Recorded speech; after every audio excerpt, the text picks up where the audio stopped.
Hello and welcome to the first instructional video for the Principles of Design book that we are making together. We're going to get started by talking about the first principle of balance.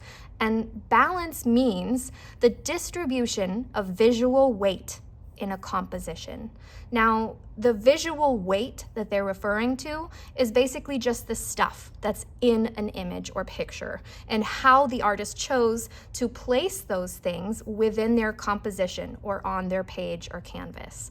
Let's take a look at two different examples of how artists have used balance successfully. First, we have M.C. Escher, and you might have heard that name before. This is titled Circle Limit 3, and it's a beautiful example of radial balance. That means that everything is the same, revolving around one center point. So there's little slices of pie that you have then repeating every single section that goes around that center point. Compared to a different type of balance created by Tom Grigg, it's called Grenade and Oranges. And I love that this is a really interesting example of how the artist chose to place these objects within the composition. So you can see that we've got one side that has a pile of oranges that are lighter and brighter in color, right next to the grenade, which is kind of a funny juxtaposition. That means things being together that might not have come to your mind to be associated together.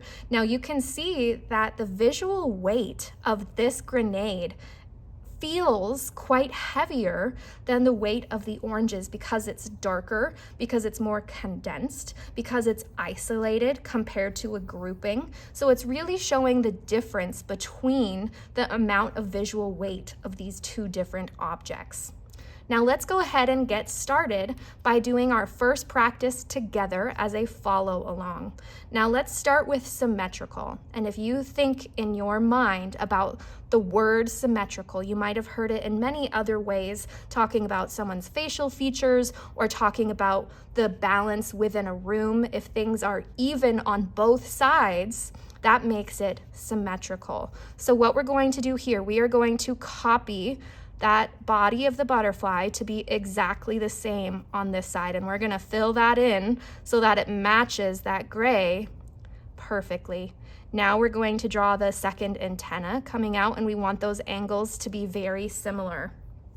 Next, let's go ahead and we're going to draw the top of this wing, and I'm actually going to just measure how far out it goes with my finger so that I can kind of have an idea of where it's going to end. So I've got this starting point of my top wing with that angle matching. I've got the width kind of placed out. Now let's go from the bottom edge, and we are just going to copy that angle and right at the bottom edge so that they kind of run into the bottom of the wing at the same point. We know where to start lifting that up. We also can give ourselves a midway point line so that we can see right where to bring in that little indent for the wing here. Now we're going to curve this out, and it's got a bit of a curve to it. We're gonna add a rounded corner at that top wing. And now I'm gonna go through and just erase the extra lines that I gave myself. And let's erase the lines at the bottom as well. And now I am just going to fill this in with a nice light medium tone so that we can see that it matches.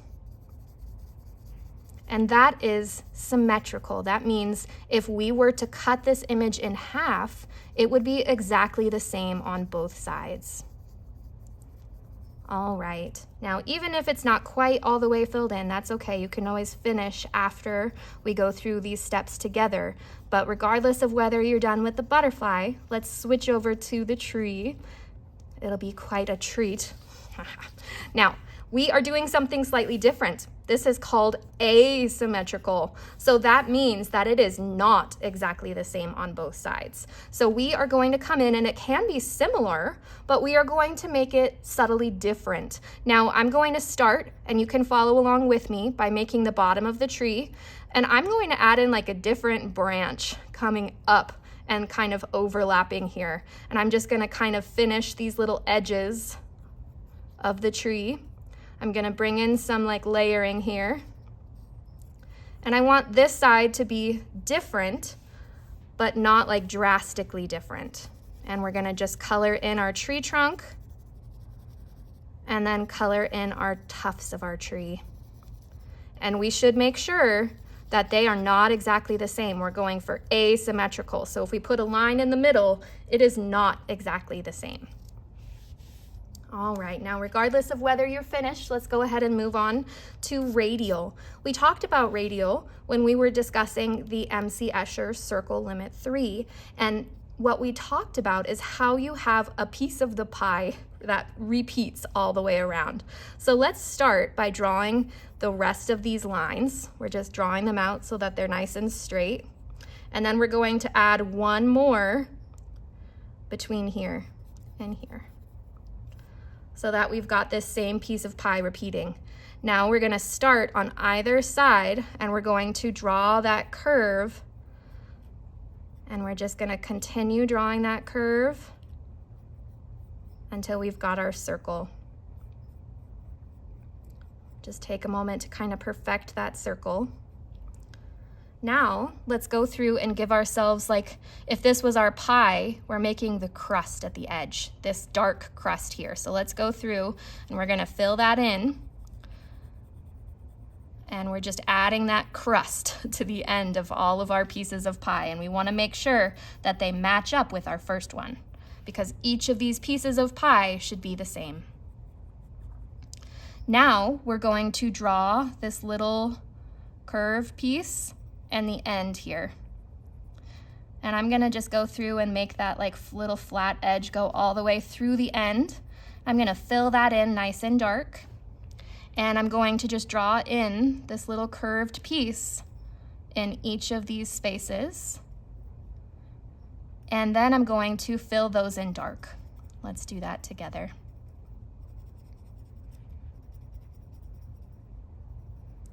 And now we're going to go around and just add a nice light value all the way in the background. All right, now we have one last type of balance, and this is basically an image that doesn't have a specific path of balance. So, we are going to just continue this image, and we are going to break it down using just like the tiniest, and I'm just like gonna do some rows of little circles. So I'm just like filling in rows of circles here, and they don't have to be perfectly rowed.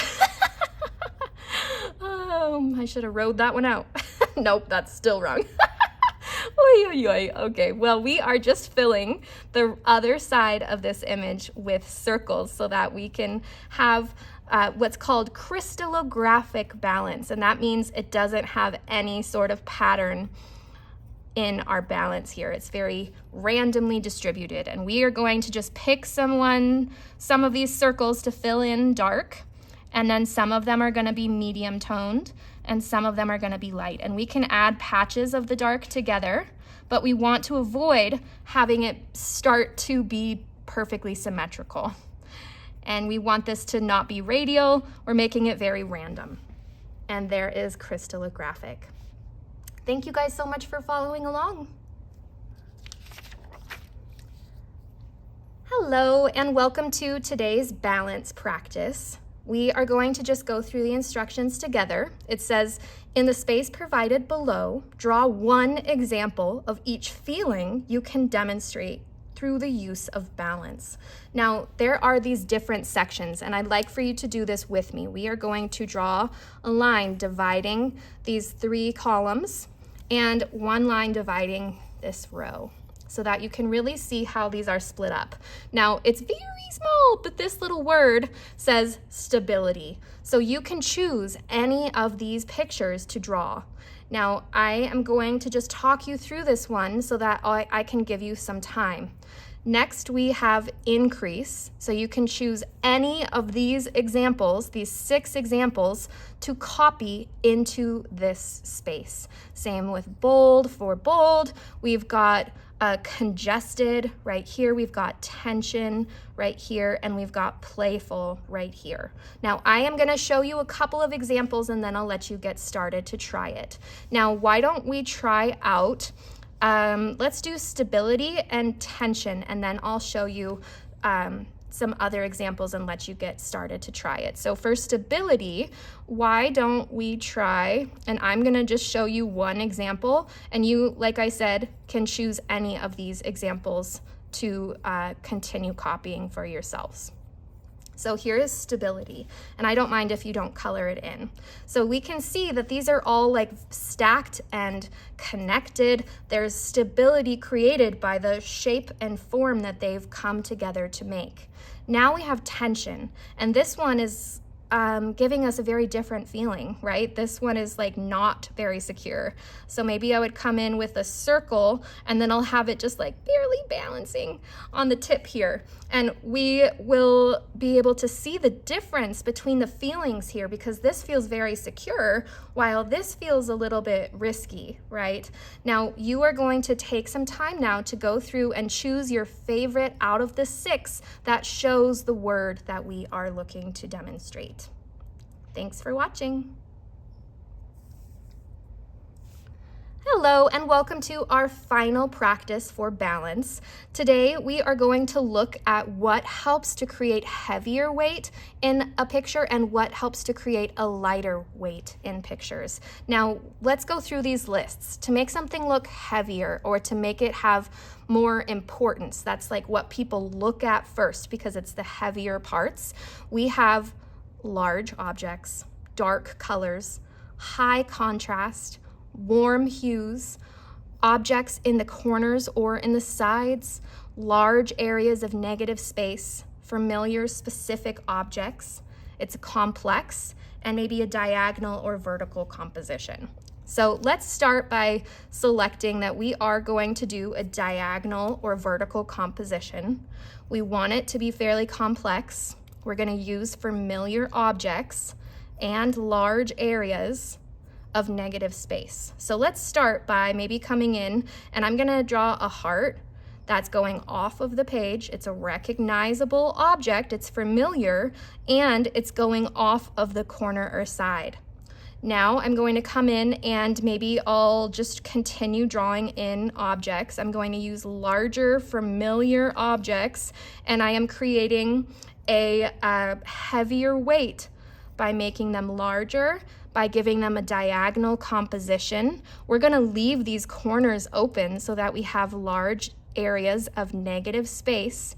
And then as we continue, we are going to go through and color this with darker values. So I'm going to like fill in some of these like spaces and shapes that I've drawn with darker values. So I'm going to go through and maybe every other one I'm just going to start filling in. And then maybe I'd have like some light gray here, and then we'll leave white. Maybe we'll give a shadow.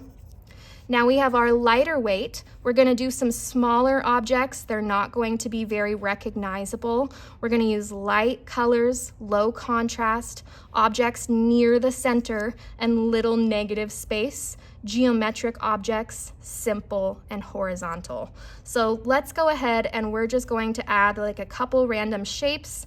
We want them near the center and kind of a more horizontal. I'm going to add some circles, some squares, and we can see that these don't stand out as much as these. So this is heavier weight because we notice those objects more. Now I'm going to go through and fill these all in with light value so that we have no low contrast. That means not much difference between them. And there was our lighter weight. And you can go through and add some more of these concepts from these lists if you'd like to add warm hues on our heavier weight and cool hues on our lighter weight, you could, but that was our final practice. Thank you so much for watching.